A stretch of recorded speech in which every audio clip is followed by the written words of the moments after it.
gets me through every video. I'm telling you, you really shouldn't drink cans of Red Bull that are that big.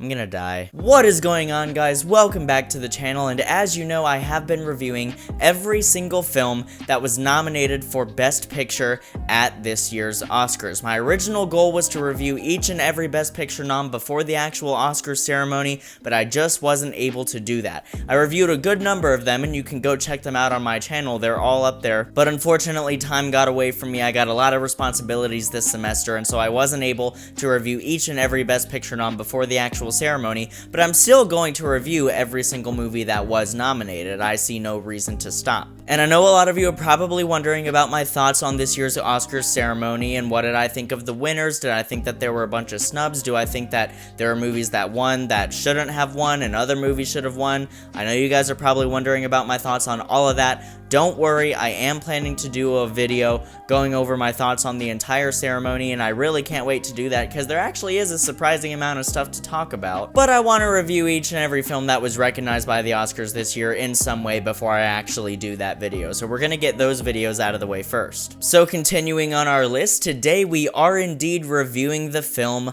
Maestro, written and directed and starring Bradley Cooper. And this film chronicles the lifelong relationship of famed American conductor/composer Leonard Bernstein and actress Felicia Montealegre. I know I probably butchered that name and I am so sorry. So going into this movie, I really didn't have that many expectations, if any at all. I had very little to go on. I knew that I loved Bradley Cooper as an actor and a filmmaker and a writer, but all of that was entirely based on one film, which was of course his 2018 remake of A Star Is Born. And I was also intrigued by the visual presentation of the film, at least the vibes of it that I could get from different promotional material that I saw, because I didn't even watch a trailer for this. Of course, I had heard of Leonard Bernstein. Obviously, it's a very famous true story, but I was actually completely unfamiliar with the story. All I knew was that there was a guy named Leonard Bernstein, and he was a conductor and a composer, and that's literally all I knew. So what did I think about the movie? Well, we're gonna go ahead and get into the review right now, and as always, we're going to start with the negatives,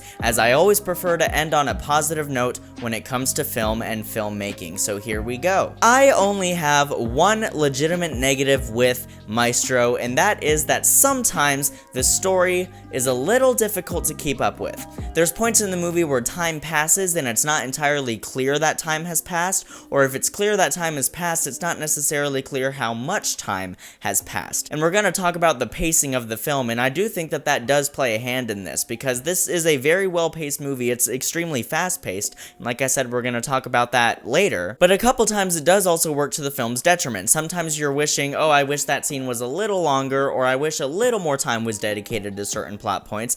But that's honestly it. That's really my only actual critique with the film itself. And I know that this might be somewhat controversial to say, because yes, I am aware of the controversy surrounding the movie, and I'll address it closer to the end of the video, but I'm sorry. I watched a movie, I formed an opinion on a movie, this is my honest opinion of the movie, I can't help how I feel.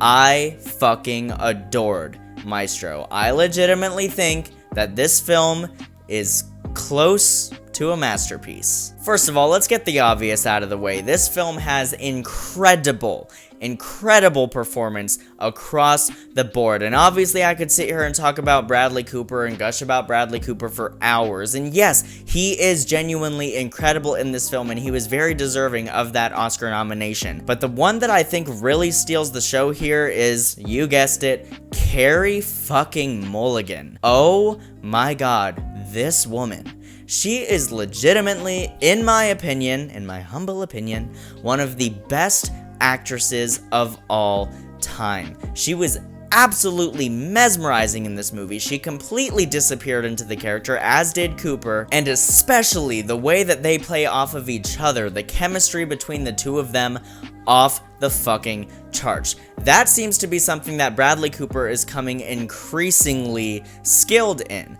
With A Star Is Born and now Maestro, he is very good at writing romantic dialogue and authentically portraying two people falling in love. This film also paints an incredibly nuanced portrait of a very complicated man. This film doesn't seem to have any bias towards any one character. It is simply depicting a bunch of stuff, and it takes the back seat and lets you as the viewer take the front seat and lets you form your own opinion and lets you decide how you feel about certain things. I could see a very large amount of people walking out of this movie thinking, God damn, I fucking hate Leonard. I hate that guy. But I could also see just as many people walking out being like, I really sympathize with him and I feel so much for him and I honestly love him. He was dealing with so much and I care about him. Me personally, I'm not really leaning heavy into either one of those camps. I would say I have a foot in both ponds. And I don't think that means the movie is messy at all. I actually think it's even more of a testament to how well written the film is. None of these characters feel like they're underdeveloped or feel like they're cardboard cutouts at all, and none of these performances feel lackluster. These characters are brought to life so beautifully off of Bradley Cooper's astonishing pages. I alluded to this earlier and we're gonna talk about it now. This film this is probably the most surprising aspect of the movie, has an absolute breakneck pace? Yeah, you really don't expect that out of films of this genre, and especially of films out of this type of visual representation that is very much becoming popular again. But no shit,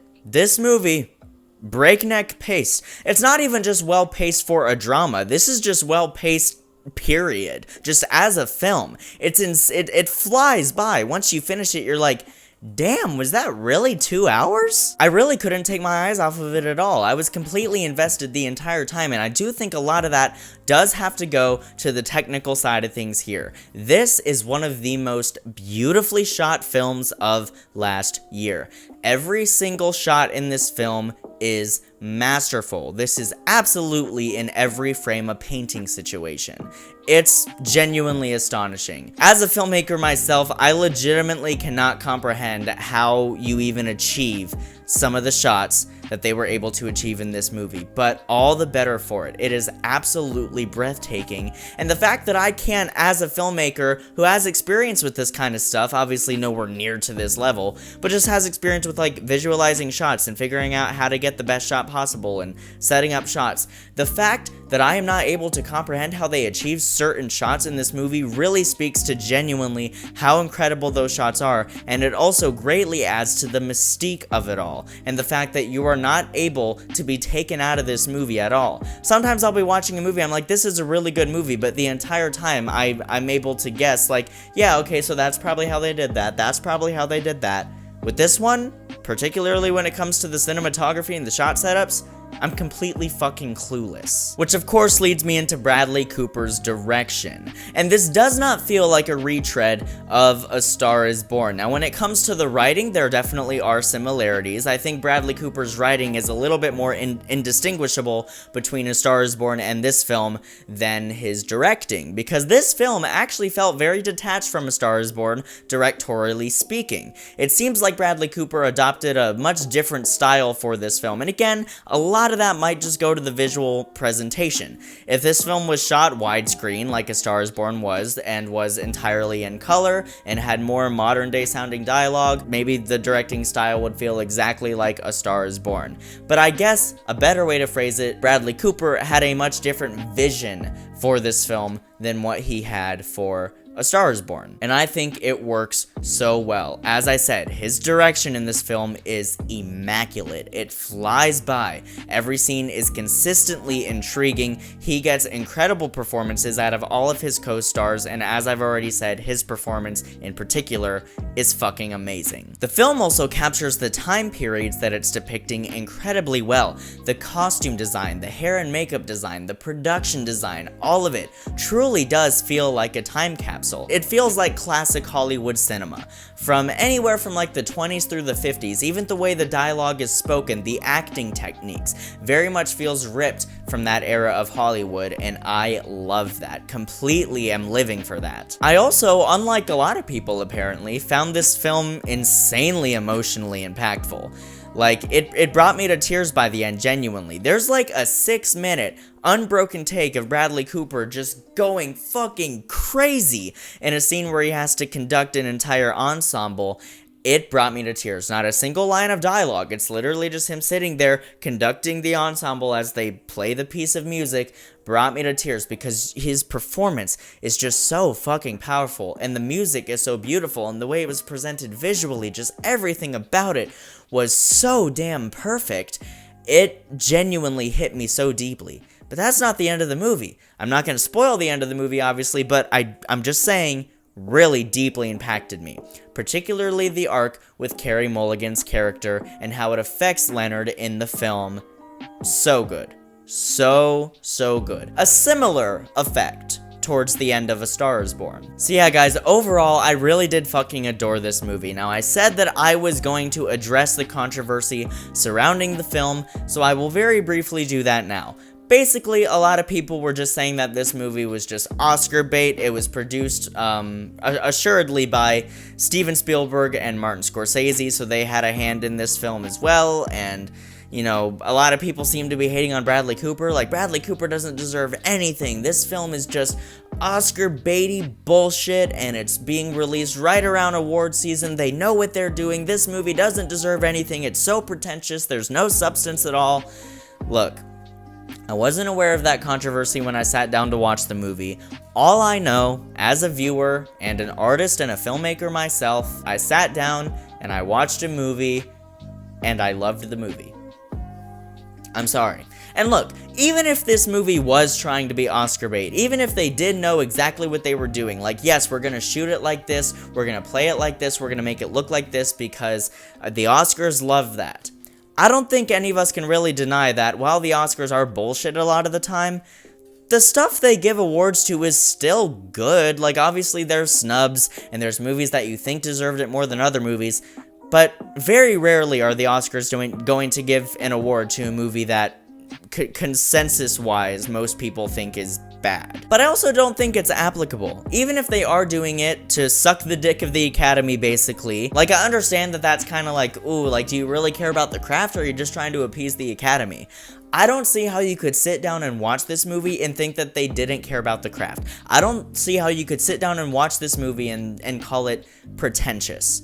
There's other movies a lot like this that I would call pretentious, but I'm not gonna call this one pretentious because just, I don't know, guys. I'm sorry. I wish I could give you a more satisfying answer, more satisfying commentary on this. All I know is that I did not find this movie pretentious at all. I found it incredibly well written, very well paced. I found the visual presentation in every aspect completely stunning, just astonishing in every regard, and all the performances are just mind-blowing, absolutely mind-blowing. So in conclusion, for me, Maestro is a beautiful tour de force of modern cinema and a stunning piece of filmmaking that solidifies Bradley Cooper as one of the most talented artists working in the industry today. Thank you so much for watching, guys. Please be sure to let me know what you thought of Maestro down in the comments below. Just be sure to keep it respectful. And I'm also very happy to tell you that the Headspace Podcast is finally back. It went on a hiatus for a couple months there, but it is finally back. I'm so happy to be back doing it,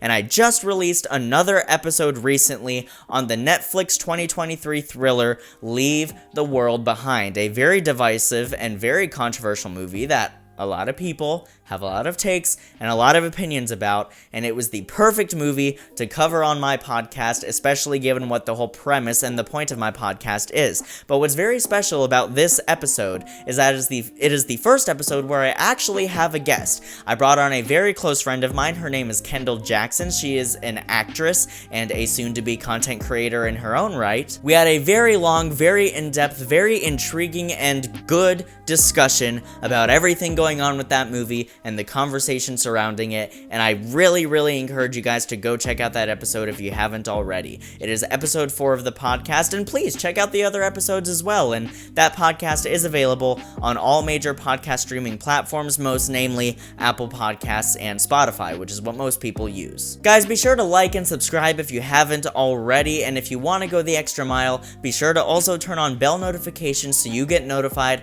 every time I upload new content. Thank you guys so much, as always, for watching. I will see you in the next video, and until then, keep writing, keep shooting, and keep editing.